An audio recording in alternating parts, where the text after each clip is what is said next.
My cheating fiancé called off our wedding. Then karma crashed his next one. Before we begin the story, make sure to subscribe to our channel and never miss more incredible stories every day. The church smelled of lilies and nerves. My dress felt heavy, not from the layers of silk, but from the weight of what I thought this day meant. Family filled the pews, whispers and camera flashes bouncing off the high ceilings. I kept telling myself not to cry before the ceremony. I wanted those tears to be happy ones. Then the doors opened. But it wasn't my cue.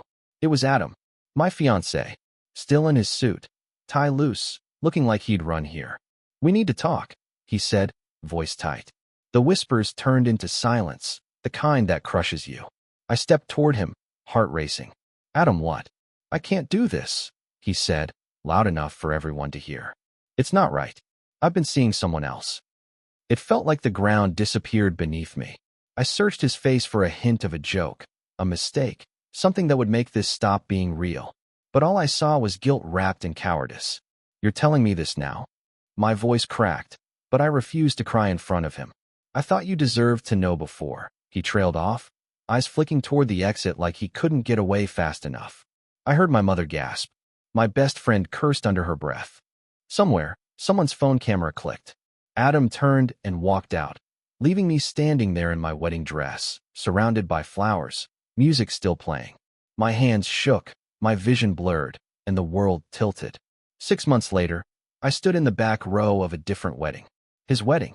And I watched karma walk through the door, uninvited and ready to burn it all down. But that part you'll need to hear in full. The sound of the church doors closing still rang in my ears as I stood frozen in place. My bouquet felt like a dead weight in my hands, my veil sticking to my face as sweat and humiliation tangled together. No one moved at first, then the murmurs started. Quiet at first, then louder. I caught fragments. "I can't believe he did that. Poor thing. Did you hear what he said?" I forced myself to move, one heavy step at a time, down the aisle that was supposed to be my walk toward a future. Guests avoided my eyes, some out of pity, others out of discomfort. My father's hand found mine at the last pew, gripping tight like he was holding me together. Outside, the cold air hit me like a slap. Adam was already gone.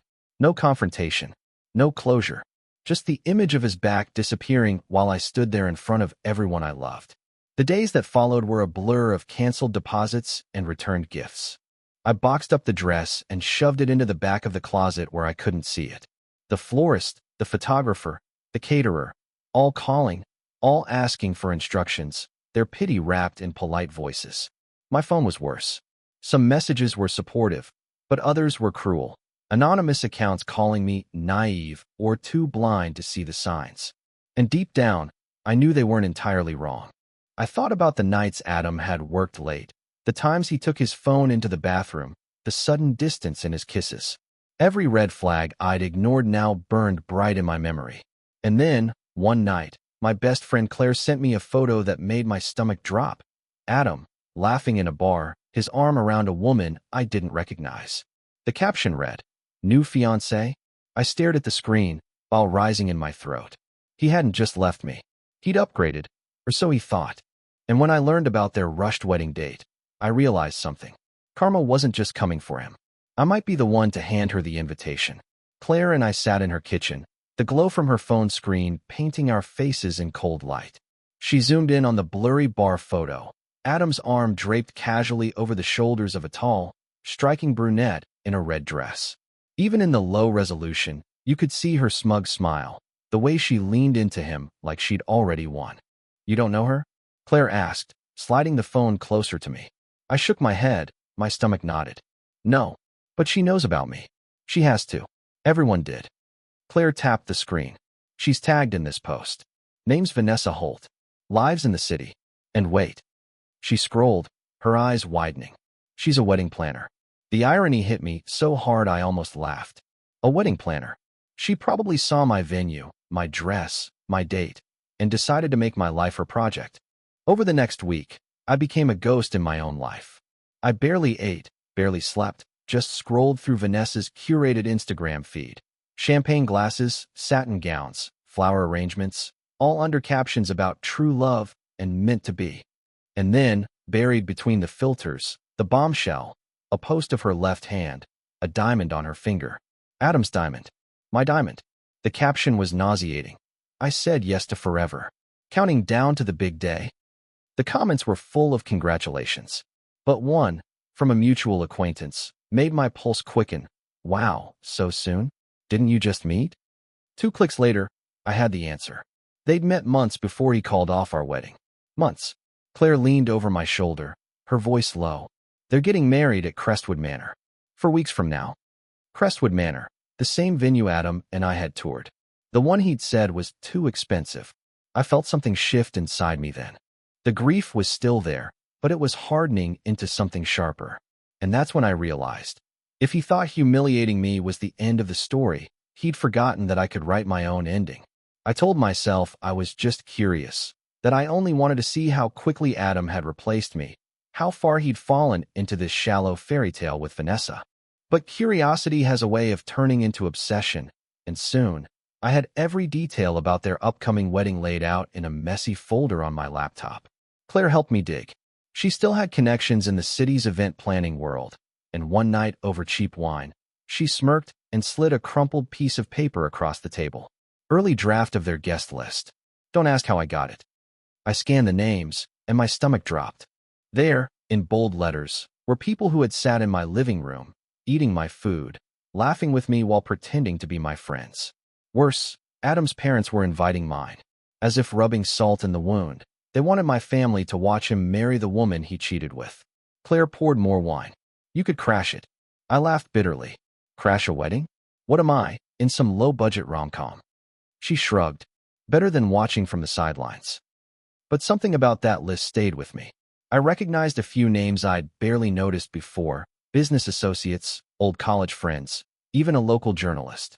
And then I spotted one that made my pulse quicken, Mark Caldwell. The same Mark Caldwell who'd once been Adam's business partner before their very public fallout. I remembered overhearing Adam badmouthing him, saying he'd never work in this town again. If Mark was on the list, it wasn't for friendship. No, Adam wanted him there for a reason, maybe to flaunt his success. I leaned back in my chair, the beginnings of a plan forming in my mind. If Adam thought inviting my family and enemies to his wedding was poetic, maybe I could rewrite the poetry. And then Claire's phone pinged with a message that made both of us sit up. It was from her contact in the catering business, with a juicy piece of information about Adam's finances that could change everything. Claire slid her phone across the table, her eyes wide. On the screen was a screenshot of a text exchange with her friend who worked at a high-end catering service. Apparently, Adam had booked one of the most expensive wedding menus in the city, imported seafood, aged steak, vintage champagne. But here was the kicker. He hadn't paid a deposit. Instead, he'd given them a gentleman's agreement that the full amount would be settled after the wedding. That's insane, I whispered. What if something goes wrong? Claire smirked. Then the caterer cancels. And nothing screams disaster like hungry, drunk wedding guests. It was more than just financial recklessness. This was ego. Adam truly believed he was untouchable. I knew he'd been flashy with money when we were together, but I never realized how much of it was smoke and mirrors. I remembered the credit card bills he always shoved into a drawer without opening, the business investments he refused to explain, the way he got twitchy whenever I asked about savings. If he was overextending himself now, it meant one thing. He was desperate to project success, maybe even more desperate than when he was with me. That night, I couldn't sleep. I kept picturing him in that smug tuxedo, standing at the altar, thinking he'd won. I thought about how many people at that wedding believed his version of events, that I'd been the bitter, clingy ex who couldn't let go. But what if, instead of sabotaging his big day directly, I simply let the truth slip into the right hands? Not loud, not public, just enough to set off the first domino. I was still turning the idea over when my phone buzzed at 2 a.m. It was an Instagram DM from an account I didn't recognize. The message was short, but it made my heart race. I know what Adam did to you. I think we can help each other. The profile picture was vague, just a blurred cityscape at night. No name, no identifying details. My first instinct was to ignore it. I'd had enough random people trying to stir up drama just for gossip's sake. But something about the wording felt deliberate. I think we can help each other. Not, I want to tell you something. Not, I know everything. It sounded like they had a stake in this. I typed back cautiously, "Who is this?" The reply came almost instantly. "Someone who knows Adam better than you did." I froze. Better than I did? That was either a threat or a confession. My mind ran wild. Was this another ex? A business associate he'd screwed over? One of the many people he'd charmed and discarded? After a few back-and-forth messages, they finally gave me something tangible, a location. A small coffee shop on the edge of downtown. Tomorrow, 11 a.m., they wrote. You'll want to hear this in person. I barely slept, torn between fear and curiosity. By morning, I'd convinced myself it was a bad idea. But at 10:45, I was already walking into that cafe, heart pounding. In the corner, a woman sat with her back to the wall, sunglasses on despite the dim lighting. She didn't look up until I slid into the seat across from her. "I'm Lily," she said quietly. "Adam's ex-fiancé." The word fiancé hit me like a slap. She wasn't talking about me. She was talking about someone before me. And what she told me next made my stomach drop. Adam had left her the exact same way he left me. Only her story didn't end with heartbreak. It ended with a court case. Her lips curled into a bitter smile. "I think you and I have unfinished business with him." Lily's story mirrored mine so perfectly it was unnerving. The grand gestures in the beginning. The soulmate speeches. The promises of a future that sounded like a fairy tale.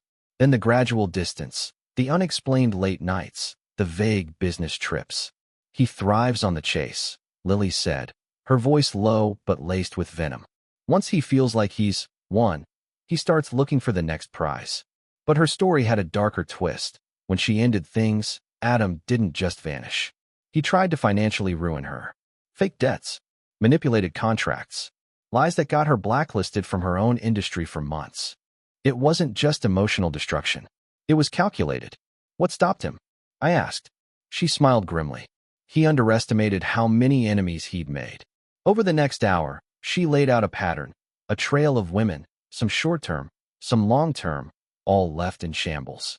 And now, his newest fiancée was the same woman he'd cheated on me with. They were planning a wedding that, according to Lily, would be the most expensive production of his life. My hands clenched around my coffee cup. "Why are you telling me this?" Her sunglasses slid down just enough for me to see the steel in her eyes. "Because karma's been slow, but maybe together, we can speed it up." She pushed a folder toward me across the table. Inside, photos, emails, copies of suspicious contracts. Evidence. "This," she said, "is everything he's hiding. And if you're smart, you'll know exactly how to use it." I looked at the folder, my mind already spinning, and realized Lily wasn't just offering information. She was handing me the blueprint for his downfall. I didn't touch the folder at first.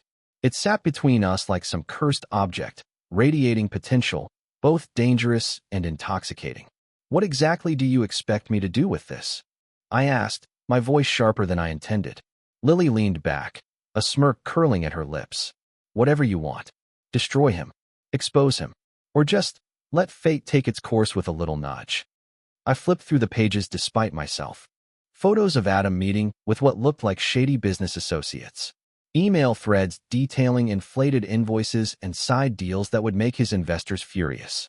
Even personal text screenshots, proof he'd already been messaging other women while engaged to his current fiancée. "He's untouchable right now," I muttered. "He's got money, friends, connections." "That's what he wants you to think," Lily interrupted. "But all that," she tapped the folder, "is built on lies and borrowed time." I looked up. "Why not do this yourself?" Her smile faltered for the first time. "Because I've already tried. And when it's me coming after him, he's ready. But you? You're the one person he still thinks is broken. The one he thinks won't dare to fight back."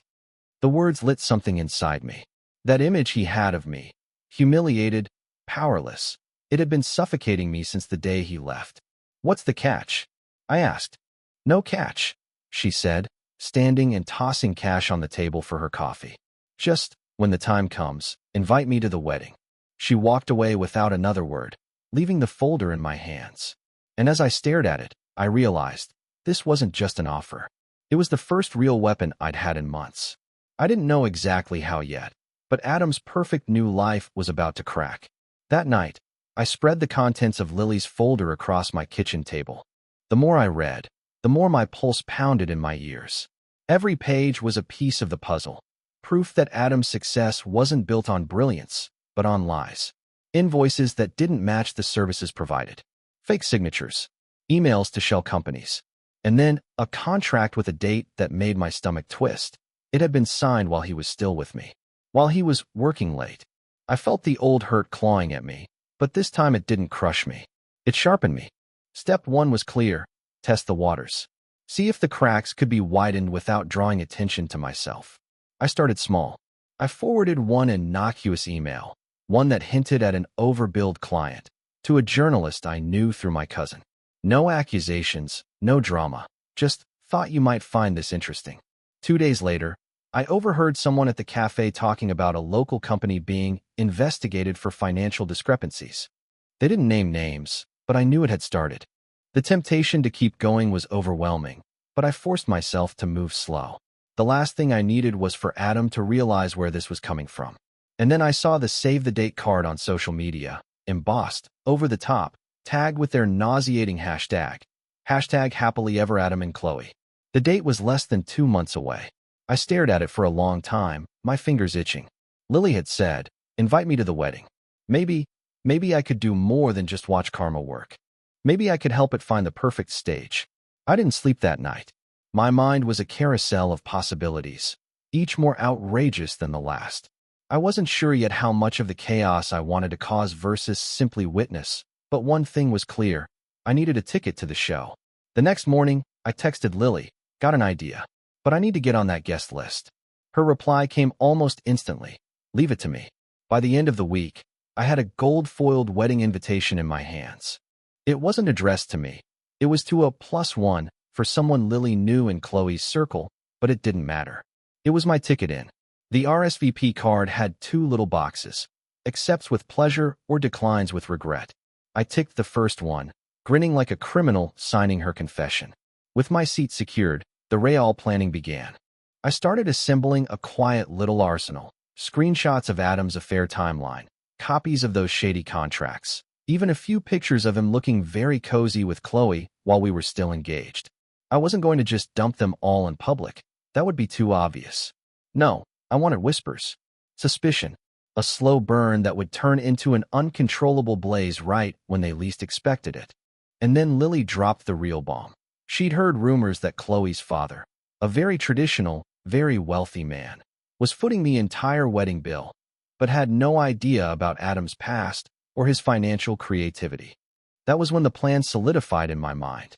I wouldn't just watch Karma crash his wedding. I'd make sure Karma had a front row seat, champagne in hand, ready to toast when it happened. 2 weeks before the wedding, I made my move. Lily had arranged a chance meeting between me and Chloe's father, Mr. Hastings, at a charity gala he sponsored every year. I wasn't there in a ball gown for the champagne and string quartet. I was there with the receipts. I kept it subtle at first. Polite conversation. Compliments about the event. Then, just when he mentioned Adam, with that proud, trusting tone, I gently asked, has Adam ever told you about his last engagement? His smile faltered. I let a beat pass, then slid my phone from my clutch. I don't want to cause trouble, I said softly, but I'd want someone to tell me if the person marrying my daughter wasn't who they claimed to be.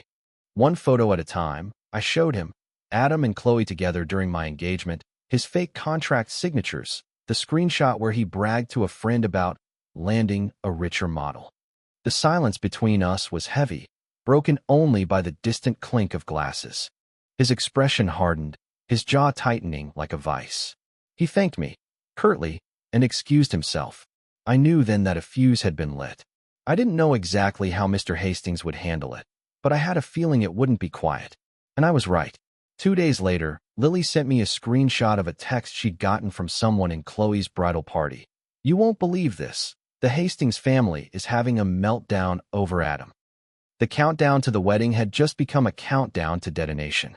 By the following weekend, Adam's picture-perfect facade was starting to crack, and the first fractures appeared exactly where he valued appearances the most, in the country club gossip circuit. Whispers trailed behind him like perfume. I heard from a mutual acquaintance that Chloe's bridal party was divided, half defending him, half demanding answers about the ex-fiancé situation. It wasn't just me anymore. Mr. Hastings had clearly shared some of what I'd shown him, and not in a calm, sit down with the family way. The man had influence, and when influence turns against you, it spreads faster than wildfire. Lily and I sat in a cafe near the venue one afternoon, sipping coffee while she relayed the latest. He's snapping at the planner. He's arguing with Chloe's maid of honor. And, she smirked, he canceled the champagne upgrade for the reception. I laughed, sharp, humorless. That's when you know he's panicking. Adam never downgrades anything that makes him look richer than he is. But I wasn't content to just watch the dominoes fall. I had one more card to play, something that would ensure the wedding day wasn't just uncomfortable, but unforgettable. It was risky, though. If I pushed too far, it could backfire. Still, every time I remembered the look on his face when he called off our wedding, smug and unashamed, I knew I couldn't let him waltz into another one without the truth catching up. And the truth was about to arrive, dressed in satin, carrying a gift bag that wasn't meant to be opened until it was far too late to stop it. The gift looked harmless, a medium-sized box wrapped in soft cream paper, tied with a gold ribbon so perfectly neat it could have come straight from a boutique window. I'd spent over an hour making it look flawless, down to the sharp creases and the tiny ivory gift tag that read, in looping handwriting, "Wishing you both a lifetime of honesty and trust." Inside, nestled in tissue paper, was a sleek, modern digital photo frame. At first glance, it seemed like a thoughtful wedding present, elegant, expensive-looking, and sentimental. But its true value lay in what was already loaded onto it. Image after image, screenshot after screenshot, each one a carefully chosen fragment of the truth Adam had spent years burying.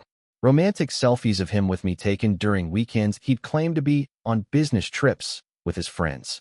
Photos from vacations we'd taken while he was supposedly exclusive with Chloe. Flirty messages between him and another woman, time-stamped right in the middle of his engagement to her. Bank statements showing the expensive gifts he'd bought for others while telling me he was struggling financially. The slideshow was timed perfectly, each damning image lingering just long enough to be recognized, but quick enough to keep the viewer hooked. And it was set to autoplay the moment the frame was plugged in. All they had to do was test it at the reception, maybe in front of a few guests. I didn't even have to deliver it myself. Lily had called in a favor from her friend on the catering team, who promised to slip it onto the gift table the morning of the wedding, no questions asked. There would be no return address, no identifying marks. It would be anonymous, but unmistakable to anyone who'd been close to Adam. That night, lying in bed, my mind wouldn't stop replaying the look I imagined he'd wear. That frozen mask of panic when his perfect facade began to crack. It wasn't guilt I felt. It wasn't even satisfaction. It was a deep, thrumming anticipation. Because in less than 24 hours, Adam would once again be the center of attention at his wedding. But this time, the story everyone saw wouldn't be the fairy tale he'd crafted. This time, it would be the truth, and it would be playing on a loop. The morning of Adam's wedding dawned bright and almost unnaturally cheerful, the kind of day photographers dream of. I stood at my kitchen window, coffee in hand, staring at the perfect blue sky and thinking how fitting it was. Everything about Adam's life had always looked perfect from the outside. Today would be no different, at least for the first hour. Through Lily's updates, I knew the gift had been placed on the table without a hitch. The catering team member had texted her a quick, "It's done," followed by a winking emoji. My heart pounded in a slow, heavy rhythm. All I could do now was wait. By noon, my phone began to buzz. Not with messages from anyone at the wedding, yet, but from mutual friends on social media. Gorgeous venue shots. Chloe's gown, dripping with pearls. Adam in a tailored suit, grinning like he'd finally won. Then, at 2:43 p.m., Lily sent a single text. They just plugged it in.